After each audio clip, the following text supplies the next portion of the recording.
Welcome to Legion Builds, where I guide you on how to bring your favorite fictional characters into Dungeons & Dragons. This video and all my content is made possible by my Patreon supporters, and it's dedicated to everyone who subscribes to my channel. You're all the reasons why this keeps going. Join the Legion today at patreon.com/63rdlegion for free and help decide next week's new character. Joining my paid tiers allows you early access to my content, a shout out in my videos, homebrew D&D items for your games, and a chance to play some D&D in the Patreon community. We now have a Discord. It's just getting started, but we have some future plans coming, like events for Discord members and Patreon members. Oh, we have a good one for you today from Where's Waldo? It's Waldo. Yeah, we're doing Waldo. Gifted with a magical walking cane by the wizard Whitebeard, Waldo has the power to travel through time and dimensions. Waldo is the ultimate wanderer who travels for the sake of adventure and discovery. And while he is also being hunted by his nemesis Oddlaw, he has also become the ultimate hider. He's also very lovable and makes friends very easily, and tends not to be completely terrified when he ends up in places he shouldn't be. His magical cane can also transform into numerous useful items to help him with his journey. Buckle up, because this is going to be a weird one and I'm all for it.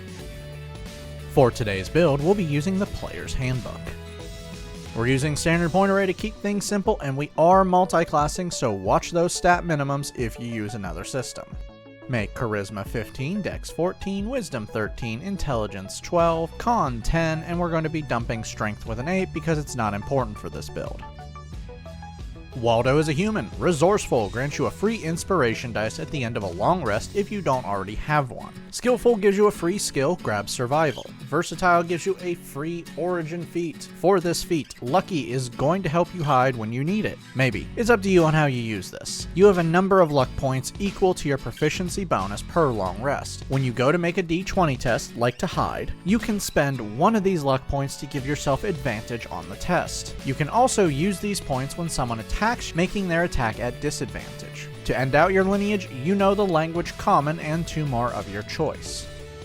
For background, add +2 to Dex and +1 to Charisma. For your origin feat, Alert is going to keep you ahead of Oddlaw. You can now add your proficiency bonus to your initiative rolls, and you can switch places in the initiative order before combat with a willing ally as long as neither of you are incapacitated. For skills, take History and Arcana. To finish out your background, take Proficiency in Cartographer's Tool to help maintain a map while you travel.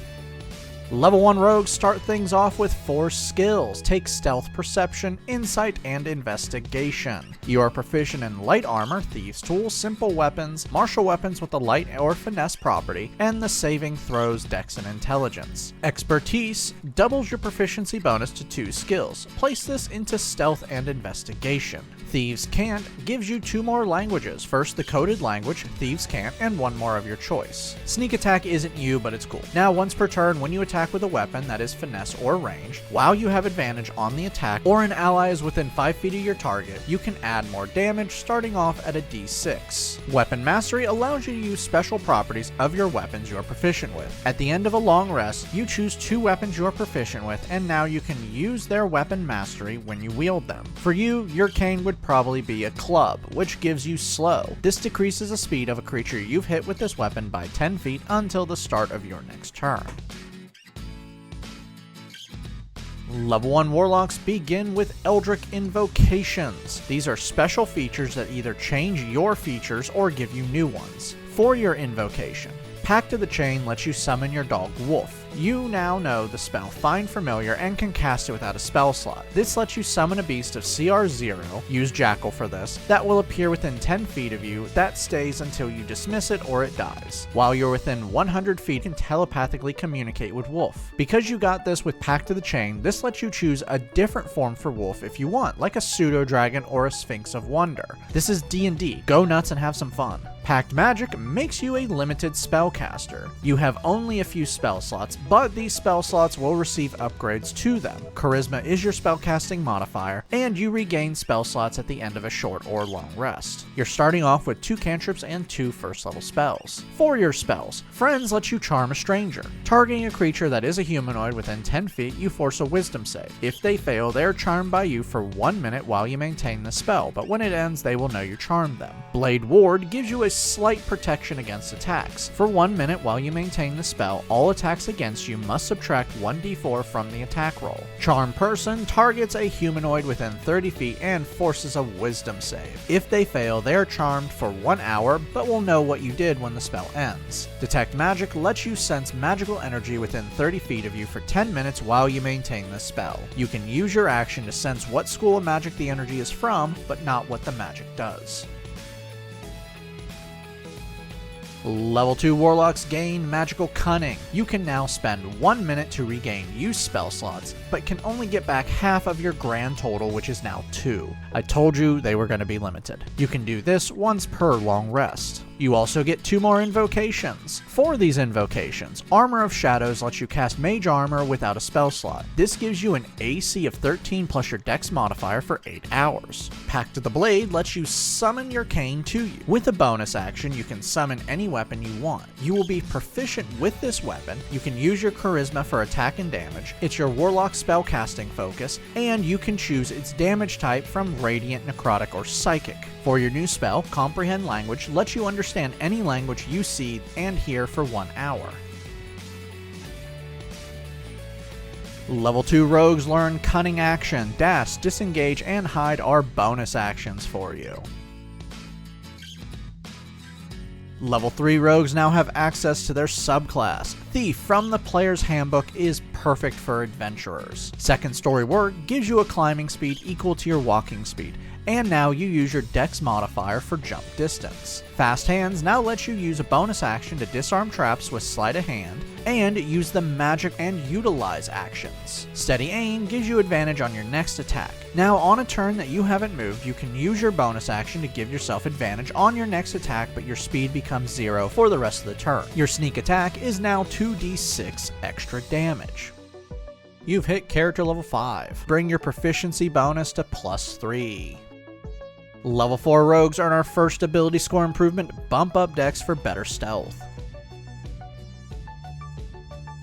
Level 5 Rogues unlock Uncanny Dodge. Now when you take damage from an attack and you can see what caused it, you can use your reaction to have the damage. Cunning Strike lets you add effects to your sneak attack by sacrificing damage dice. You can only use one effect at a time. For these effects, Trip costs 1d6 and forces a Dex save. If they are a size large or smaller, dropping them to prone if they fail. Withdraw costs 1d6 and you immediately move half your total speed without provoking attack of opportunity. Poison isn't really you because you're nice. This costs 1d6, and if you have a poisoner's kit, you can force a con save, poisoning them for 1 minute if they fail, and they can retake the save at the end of each of their turns. Your sneak attack is now 3d6 extra damage. Level 6 Rogues receive 2 more expertise. Place this into History and Arcana. Level 7 Rogues gain Evasion. Your Dex saves are improved, and now you take no damage on a success and only half on a failure. Reliable Talent improves your skills. Now when you roll for a skill or tool check that you are proficient with, the d20 test can never be lower than 10. Your sneak attack is now 4d6 extra damage. Your character level 9, bump up your proficiency bonus to +4. Level 3 Warlocks now have access to their subclass. Archfey from the Player's Handbook is going to make you hard to pin down. Steps of the Fey lets you cast the spell Misty Step without a spell slot a number of times equal to your Charisma modifier per long rest. This is a 30-foot teleportation that you can make with a bonus action. You also can add effects to your Misty Step, like giving yourself or someone else within 10 feet of you temporary HP equal to 1d10, or cause each creature within 5 feet of the space you left to make a wisdom save, and now they have advantage on attacks against anyone other than you if they fail to save until the start of your next turn. Archfey Spells gives you free spells as you level up in Warlock. Your spell slots are also upgraded to level 2. Check out all your spells to see if upcasting them will add effects, like being able to target more creatures. For your Archfey spells, Misty Step we've already talked about. Calm Emotions creates a 20-foot radius zone out to 60 feet from you for 1 minute while you maintain the spell. Each creature within must make a Charisma save or be affected by an effect you choose. For these effects, the creatures become immune to the Charmed and Frightened condition, and if they are already under the effect of these conditions, they are suppressed while the spell is active. Or the creature becomes indifferent towards creatures of your choice, and this indifference will end defend if they take damage or witness their allies taking damage. Fairy Fire highlights creatures and objects within a 20-foot cube out to 60 feet from you for 1 minute while you maintain the spell. Creatures within the cube must make a dex save or begin to glow a color of your choice, and this affects invisible creatures as well. Sleep creates a 5-foot radius sphere out to 60 feet from you for 1 minute while you maintain the spell. Each creature within the sphere must make a wisdom save or become incapacitated. Their next turn, they must retake the save, breaking free if they pass, but if they fail, they fall unconscious. They stay unconscious until they take damage or a creature within 5 feet uses their action to wake them. A creature immune to falling asleep or exhaustion cannot be affected by this spell. Phantasmal Force creates an illusion that fits within a 10-foot cube out to 60 feet from you for 1 minute while you maintain the spell. The illusion can include temperature, sound, or other stimuli, but not a creature. It can also cause damage in a few ways. If someone doesn't know it's an illusion and falls through it, their mind will simply think something happened. If you make it look like a hazard and the creature doesn't know it's an illusion, they will take 2d8 psychic damage believing the hazard is real. For your new spell, Protection from Evil and Good protects you or a willing creature you touch for 10 minutes while you maintain the spell. While the spell is active, the affected creature is protected against aberrations, celestials, elementals, fey, fiend, or undead. The listed creatures have advantage on attack rolls against the affected creatures and can't possess the affected creatures or charm or frighten them. Level 4 Warlocks earn another ability score improvement to cap off dex for better stealth. For your new spell, Invisibility grants you the invisible condition for 1 hour while you maintain this spell, and this ends early if you cast a spell, attack, or deal damage. You also get a new cantrip, Have Fun Choosing. Level 5 Warlocks have their spell slots upgraded to 3rd level. You also learn 2 more invocations. For these invocations, Eldritch Mind gives you advantage on con saves to maintain spells. Devil's Sight lets you see in darkness and magical darkness out to 120 feet as if it's normal. For your Archfey spells, Blink drops you into another dimension for 1 minute. At the end of each of your turns, while the spell is active, you roll a d6. On a 4, 5, or 6, you jump into the ethereal plane. You can perceive everything happening on the plane you left, and you will return at the start of your turn, 10 feet from where you left. Plant Growth does a couple different things that you choose. Casting as an action, you can cause plants within 150 feet that are within a 100-foot radius sphere to grow thicker and overgrown, making the area hard to move in, costing 4 feet of movement for each foot moved. Or you can spend 8 hours to cast this spell, and for the next year, all plants within a mile radius will yield twice as much food. For your new spell, Counterspell interrupts a spell a being is casting within 60 feet as a reaction. The spellcaster must make a con save or the spell fails, and it wastes the action, bonus action, reactions, and spell slot. Also, this will only work on spells that are being cast using components. Level 6 Archfey Warlocks learn Misty Escape. You can now cast Misty Step as a reaction when you take damage, and you gain 2 more effects to add when you cast Misty Step. For these effects, you become invisible until the start of your next turn, or until you attack, deal damage, or cast a spell. Or you can cause creatures within 5 feet of the space you left to make a wisdom save, taking 2d10 psychic damage on a failure. For your new spell, Dispel Magic lets you shut down magic within 120 feet of you. Choosing a spell effect within range that is a level 3 or lower, you automatically shut it down, but if it's higher than level 3, you must contest against the spell with a DC of 10 plus the spell level, shutting it down if you pass. Your character level 13, bring your proficiency bonus to +5. Level 7 Warlocks have their spell slots upgraded to 4th level. You also gain a new invocation. For this invocation, Lesson of the First Ones gives you a free origin feat, and we're not doing very well on HP, so let's grab the origin feat Tough, which gives you double your current character level in HP, and then adds +2 HP to each level after. For your new Archfey spells, Greater Invisibility gives you the invisible condition for 1 minute, and this will not end early. Dominate Beast targets a beast within 60 feet and forces a wisdom save. If they fail, they are now charmed by you for 1 minute while you maintain the spell, and you now have a telepathic link to the beast, and it will obey your commands to the best of its abilities. Whenever the beast takes damage, it must retake the save, ending the charmed condition if they pass. For your new spell, Dimension Door is a 500-foot teleportation to a location that you can see, describe, or visualize. If you teleport into some, the spell fails, and you take 4d6 force damage. Level 8 Warlocks earn another ability score improvement. Start raising Charisma. For your new spell, Charm Monster is like Charm Person, but now can target any creature, not just a humanoid. Level 9 Warlocks unlock Contact Patron. You can contact Whitebeard with the spell Contact Another Plane. This spell takes 1 minute to cast, and you must pass a DC 15 intelligence save. If you pass, the spell works, but if you fail, you take 6d6 psychic damage, and you are incapacitated until you finish a long rest. If you pass, you have 1 minute to ask any question to your patron that can be answered with a one-word answer. Good news, because you got this as a feature, you can cast it without a spell slot and automatically pass the save, once per long rest. You also get another invocation. For this invocation, Thirsting Blade lets you make 2 attacks with your packed weapon with a single attack action. Your spell slots are now upgraded to 5th level, which is the highest you can go. Remember to check your spells for upcasting. For your Archfey spells, Seeming allows you to cover any creature within 30 feet with an illusion to make them appear as someone else for 8 hours. You can do this to an unwilling creature by forcing a Charisma save. Dominate Person is just Dominate Beast, but now targets humanoids, lasting for 1 minute while you maintain the spell. For your new spell, Teleportation Circle gives you access to a teleportation location.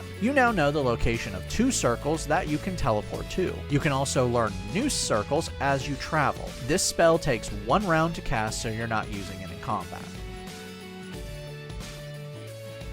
Level 10 Archfey Warlocks gain Beguiling Magic. You are now immune to the charm condition. You can also get some more defenses in combat.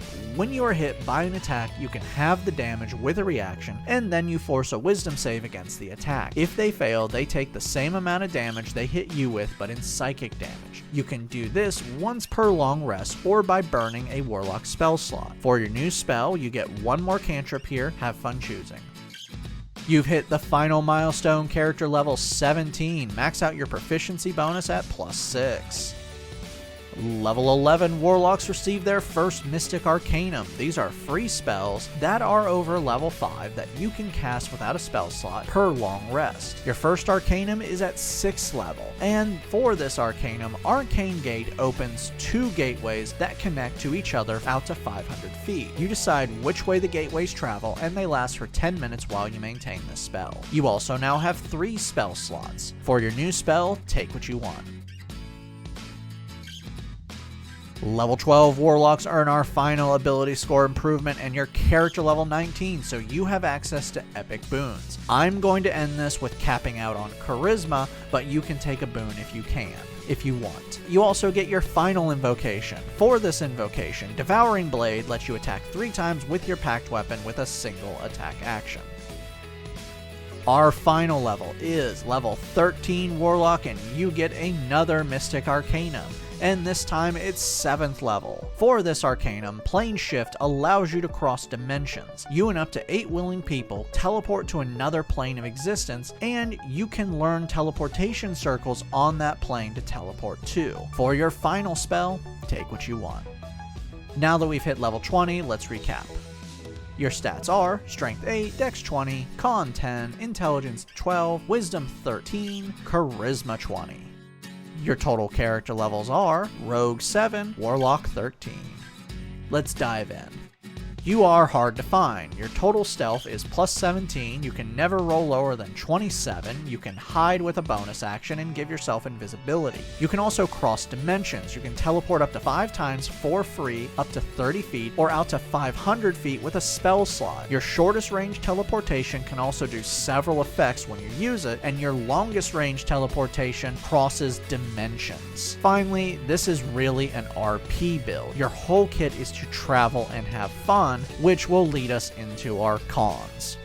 Downside: this is an RP build and not a really good combat build. Your cane does minor damage, even though you can attack up to 3 times, and you can't use your cane with sneak attack. Basically, the last part means cunning strike and sneak attack will be wasted, unless you decide to change this to a weapon that has finesse. Who knows, maybe it's now a cane sword. Your AC might be 18, but your total health is just in the 100s, taking the average. All your spells are also non-damage dealing, with the exception of 1, and it really isn't that great. Finally, your strength is just low. You're gonna get knocked on your rear a lot. Travel the various worlds throughout the multiverse and time, and make sure you always take time to enjoy where you're at and stop losing things. I'd like to thank my Artificer tier. Thank you, John Martin, Christopher R. Hunter, Java Squirrel, and Daniel Saftler. Make sure to like and subscribe to not miss a single new build each week on YouTube and Spotify. And make sure to check out my Patreon where you can help decide next week's new character.